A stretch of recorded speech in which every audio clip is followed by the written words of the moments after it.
আমরা যেন মহারাজের কাছে ফেল না, কিছু একটা করতেই হবে। আমার মাথাটা গরম হয়ে যাচ্ছে। গোপালের মতন রাজসভার ময়লাকে যতক্ষণ না ফেলা যাচ্ছে ততক্ষণ আমার মাথা জ্বলন্ত কয়লা হয়েই জ্বলবে। পণ্ডিত মশাইয়ের মাথায় একটা বুদ্ধি আছে মন্ত্রী মশাই। আপনি যদি সেই অনুযায়ী উঁচির কাজ করেন তাহলে বেটা গোপালের কপালে দুর্গতির সীমা থাকবে না। এই কি বুদ্ধি!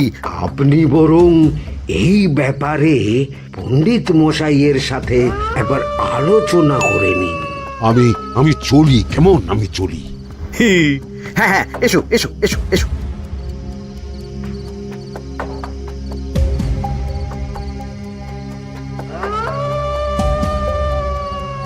আরে ওই তো আমার বাঁ হাত ঘটা আসছে, বেটাকে দিয়ে একটা কাজ করাতে হবে। এ কি মন্ত্রী মশাই, আপনি এখানে দাঁড়িয়ে কি করছেন? এই একটা গুরুত্বপূর্ণ ব্যাপারে কথা বলছিলাম। একটা কাজ করতে পারবি? কি কাজ করতে হবে বলুন মন্ত্রী মশাই। আমাকে একটু ঠান্ডা জল, পাতিলেবু আর পুদিনার পাতা দিয়ে শরবত বানিয়ে খাওয়াতে পারবি? সেসব আমার ঘরে ব্যবস্থা করাই আছে।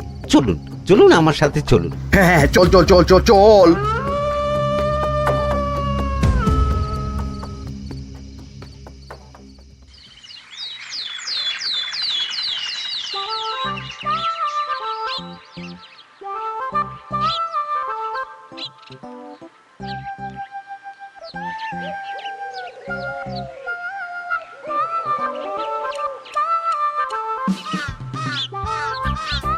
কি ব্যাপার পণ্ডিত, এত গুম মেরে আছো কেন?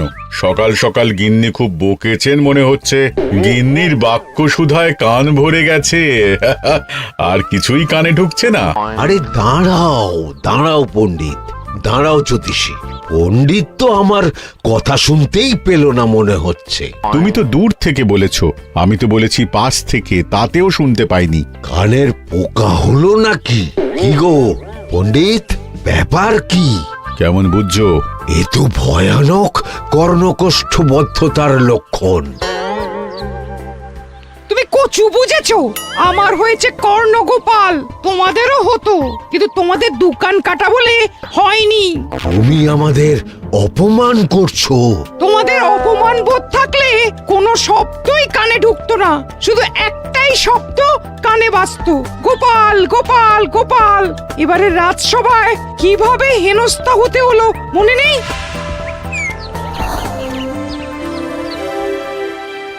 মহারাজ, একটা ভিক্ষা আছে। ভিক্ষার জন্য কৃষ্ণনগরের রাস্তাই সবচেয়ে উপযুক্ত জায়গা গোপাল, তুমি বরং সেখানেই যাও। মন্ত্রী মশাই ঠিকই বলেছেন মহারাজ। যে যার নিজের জায়গা থেকে কথা বলে। কুকুর বলে ভৌ ভৌ, বেড়াল বলে মিউ মিউ, কাক বলে কা কা। মন্ত্রীর ভিক্ষার জায়গা কৃষ্ণনগরের রাস্তা, আর গোপালের ভিক্ষার জায়গা মহারাজ কৃষ্ণচন্দ্রের দুয়ার। বলো কি ভিক্ষা?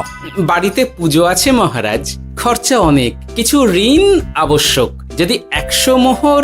ঋণ তোমাকে আমি দিতে পারবো না গোপাল। পুজো উপলক্ষে তোমাকে আমি 100 মোহর দিলাম। মহারাজ, আমিও ঠিক এই কথাটাই বলতে যাচ্ছিলাম। আমরাও তাহলে বাড়িতে পুজো করব। পুজোর জন্য আমাদের অনেক খরচ, তাই যদি। অবশ্যই। কত ঋণের প্রয়োজন খাজাঞ্চির কাছ থেকে নিয়ে নিও, সুদটা আমি মাফ করে দিলাম। মহারাজ, গোপালকে দান আর আমাদের ঋণ? হ্যাঁ, কারণ তোমরা নিজেরা খাবে, কিন্তু গোপাল অন্যদের খাওয়াবে। গোপালের মতো মানুষের সঙ্গে থাকাই হলো রাজধর্ম। কিন্তু তাছাড়াও তোমরা হলে 80 যাই বেতন পাই দলের লোক। গত 1 বছরে তোমার কোন মন্ত্রণা দেশের কাজে এসেছে? পণ্ডিত কোনো নতুন তত্ত্ব শুনিয়েছে? জ্যোতিষী কোনো অমোঘ ভবিষ্যৎবাণী করেছে? আর বৈদ্য 3 বছর ধরে আমার হাঁটুর ব্যথা সারাতে পারেনি। কিন্তু গোপাল, গোপালের ভাঁড়ে হাস্যরসের কখনো অভাব হয়নি। মনে আছে? আছে। কিন্তু করার তো কিছু নেই। আছে। কিছু ভেবেছো নাকি পণ্ডিত? তোমাদের মনে আছে মহারাজ মোহর দেওয়ার পর গোপাল সেদিন বলেছিল কি গোপাল, খুশি তো? মহারাজ, আপনি আমাকে এক মুঠো ধুলো দিলেও আমি খুশি। সেই ধুলো মুঠোই আমি সোনা মুঠো করে ফেলবো। মনে নেই আবার? একটু ঝেড়ে কাশো তো দেখি পণ্ডিত, কি ভেবেছো? যা হবে দেখতেই পাবে।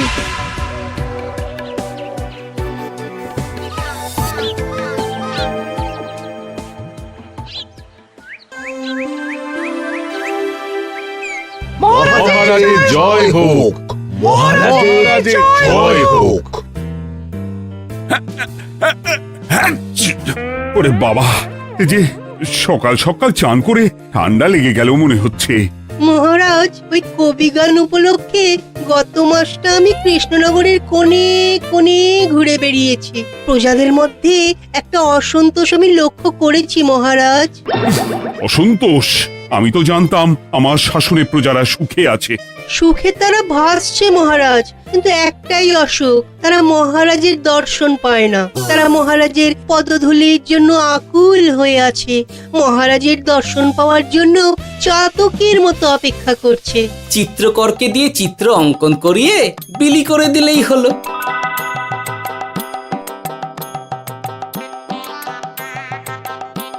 খুব ধুলো হয়েছে মহারাজ, কিন্তু এত ধুলো। কালকের ঝড়ে ঢুকেছে। ঝাড়ুদার,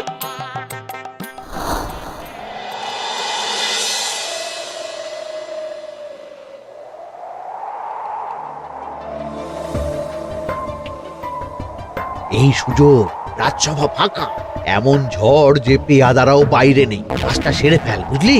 কিরে, কাজটা কর।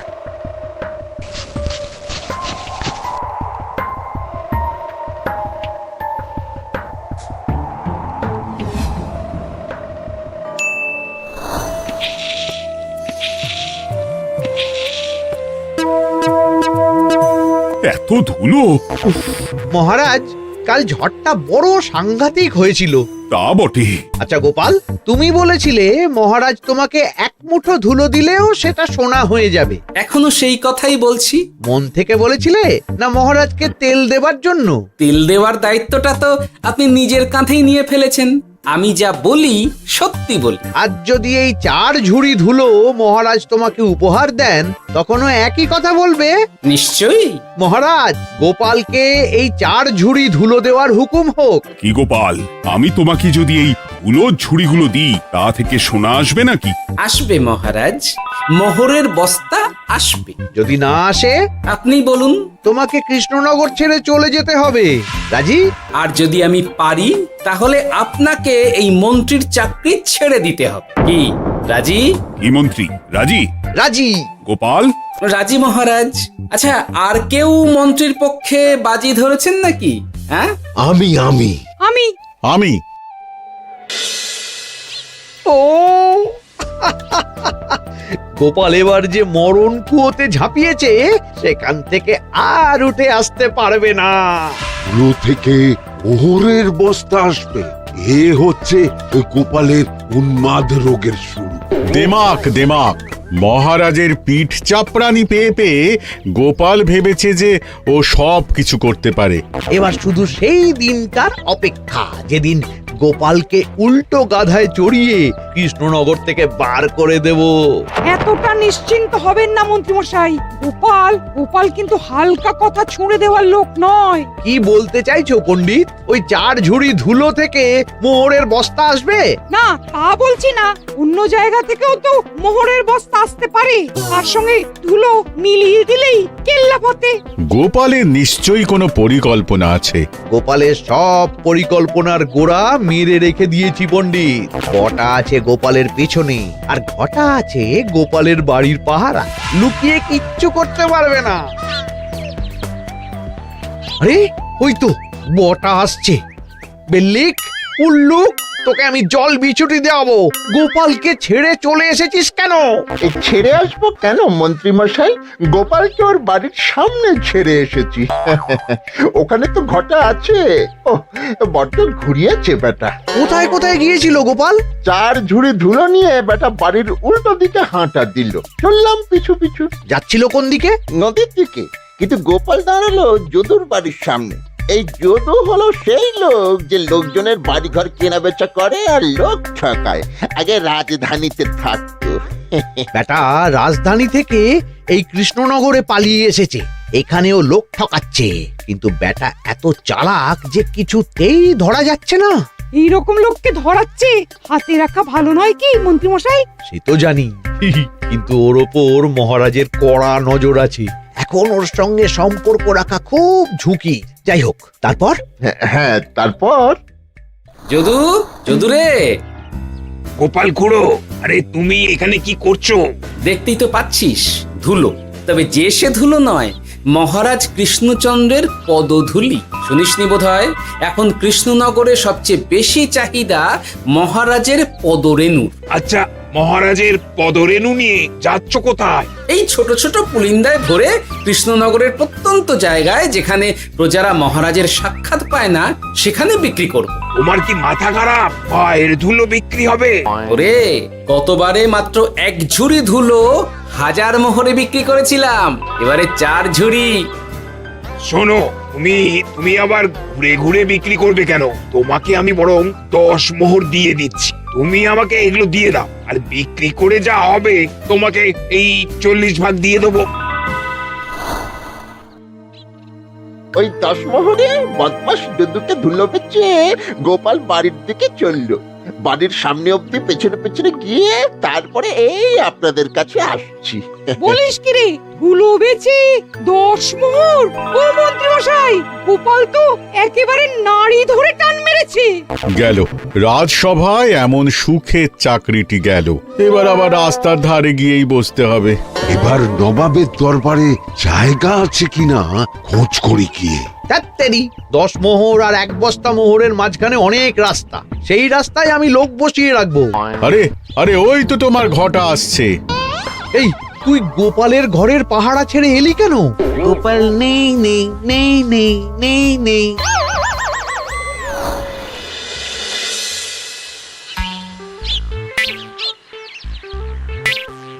আরে, ভয় পেলি নাকি? না না না না না, ভয় পাবো কেন? শোন, তোকে পেয়ে আমার খুব ভালো হলো বুঝলি। তোকে আমার একটা কাজ করতে হবে। বলো বলো। আসলে বুঝলি, আমার না গিন্নিকে নিয়ে তার বাপের বাড়ি যাওয়ার কথা ছিল, কিন্তু হঠাৎ বিশেষ কাজে আমাকে খামবাজে চলে যেতে হচ্ছে। এখন আমি গিয়ে গিন্নিকে বললে বুঝতেই পারছিস কুরুক্ষেত্র হয়ে যাবে একেবারে। তাই আমি কাউকে খুঁজছিলাম যে আমার বাইরে যাওয়ার খবরটা আমার গিন্নিকে গিয়ে দেবে। তুই পারবি বাবা ঘটা? ওরে বাবা, আরে আরে আরে, ভয় পাস না, তোকে গিয়ে মুখে কিছু বলতে হবে না। এই নে, এই চিঠিটা আমার বউকে দিবি।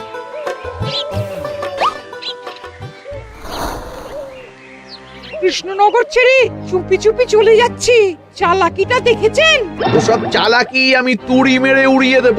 কি করবেন? চারিদিকে আমি অশ্বারোহী গুপ্তচর পাঠাচ্ছি, গোপালকে কোনো চালাকি করতে দেব না।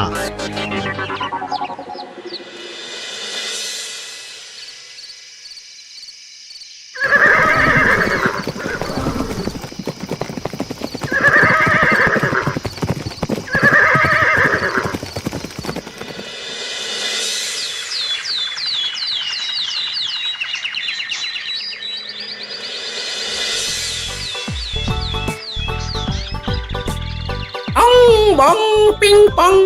হ্যাঁ, ওরে বাপ রে, এ আবার কি বলে? মানে বুঝিতে পারিলে না?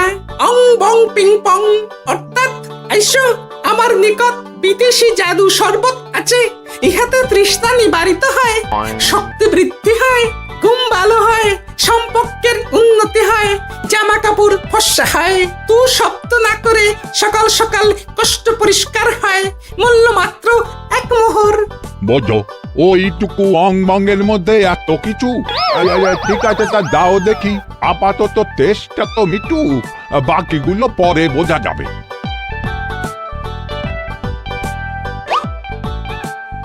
আহা, বড় ভালো খেতে তো।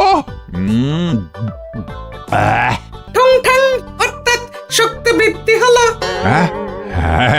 হ্যাঁ, মনে হচ্ছে গায়ে যেন 2 গুণ বল পাচ্ছি। কি হয়েছে ভাই? এ কে? এ ভিন দেশ থেকে জাদু শরবত নিয়ে এসেছে গো। জাদু শরবত ভিনদেশ। একেবারে, হ্যাঁ, একেবারে বহু ভুজা শরবত। খেলে তেষ্টা যাবে, গায়ে জোর হবে, ঘুম হবে, সম্পর্ক ভালো হবে, জামা কাপড় ফর্সা হবে, সকালে হ্রাস করে পেটও পরিষ্কার হবে। সে কি? দাও গো ভাই, আমাকেও দাও। গুড় জল, সঙ্গে একটু ভাজা মশলা, আমচুর আর বিট নুন, শুদ্ধ দেশি জিনিস। জানলে কেউ ছুঁয়েও দেখতো না, কিন্তু একটু বিদেশি গন্ধ দিতেই একেবারে হট্ট মেলা। আরে তোমরাও এসেছো দেখছি। সং সং শঙ্কা, লং লং লঙ্কা। মানে অর্থাৎ এই শরবত খেলে আর শঙ্কা নাই, বুদ্ধি লঙ্কার মতন ঝাল হয়ে যাবে। তারপর ডং ডং ডঙ্কা, টং টং টঙ্কা, ফাইন ফাইন, অর্থাৎ টাকা আসবে আমার কাছে।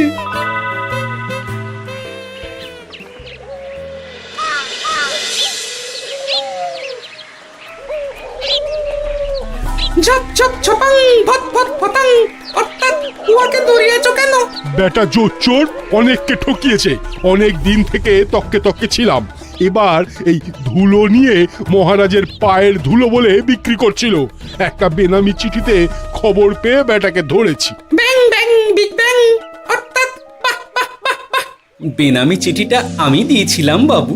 বাবা যদু, তুমি সেই রাজধানী থেকে কৃষ্ণনগর অবধি মানুষকে অনেক খোল খাইয়েছো। তুমি এতদিন ঘুঘু দেখে এসেছিলে বাবা, এবার গোপাল নামক ফাঁদটা দেখলে। কতবার বলবো, এইসব ধুলো আমি গোপালের কাছ থেকে কিনেছি। যা বলার ওই বিচারের সময় মহারাজকে বলবি। চল চল চল চল চল।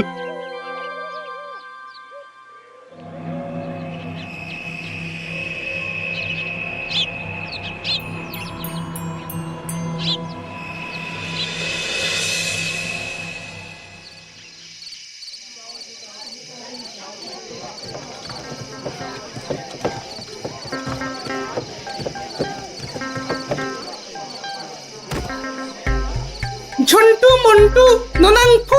নাও ঠেলা। সাহেব বলে কি ফু দিয়ে দিতে হবে? কি বলছো সাহেব? বুঝতে পারছি না, কোথায় ফু দেব? ঝন্টু মন্টু ননাং ফু। অর্থাৎ লবণ আছে? আছে আছে সাহেব আছে। কত লাগবে? ভান্ড ভরি আন্ডাকারি। অর্থাৎ যা আছে সব।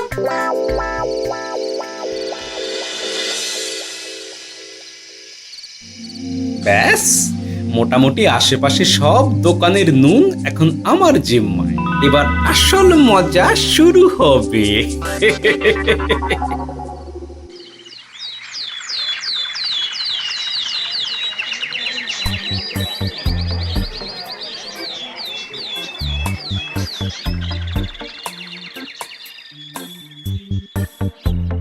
নুন আছে? না হুজুর, গোটা কৃষ্ণনগরেই নুন নেই। ওই দেখো, পুরো রাজসভাই বাজারে জড়ো হয়েছে। শান্তামনা, শান্টু মন্টু। এ আবার কি বলছে রে বাবা? শান্তামনা, শান্টু মন্টু। অর্থাৎ জনগণ শ্রবণ করুন। নান্টু কান্টু, নুন কিনেবেন আন্টু আন্টু। আসুন আসুন। আমার আমার এক সের নুন লাগবে। শান্টু, অবশ্যই 100 লবণ 10 মোহর। এক সের 10 মোহর? 10 মোহর লইবেন না লইবেন না? না, নেব না। উত্তম উত্তম, গান্ডা পিণ্ডে ঢিসুম ঢিসুম। অর্থাৎ তাহা হইলে নুনের বদলে গৃহিণীর প্রহার ভক্ষণ করুন। আমাকে 100 নুন দিন। আমাকেও আমাকেও। নুন ছাড়া বাড়ি ফিরলে গিন্নি ঘর ছাড়া করবে আমাকে। শুনলাম কৃষ্ণনগর থেকে নুন উধাও। আছে মহারাজ, আছে। কৃষ্ণনগরের সব লবণ আমার নিকটে আছে। 110 মোহর। এত দাম? দাম তো হবেই মহারাজ। লবণ ছাড়া রান্না কেমন হবে ভাবিয়া দেখুন। ঠিকই বলেছ, রাজপাকশালেও তো রান্না বসেনি। 100 সেরের মতন রাজপ্রাসাদে পাঠিয়ে দাও। 1000 মোহর দিয়ে দাও।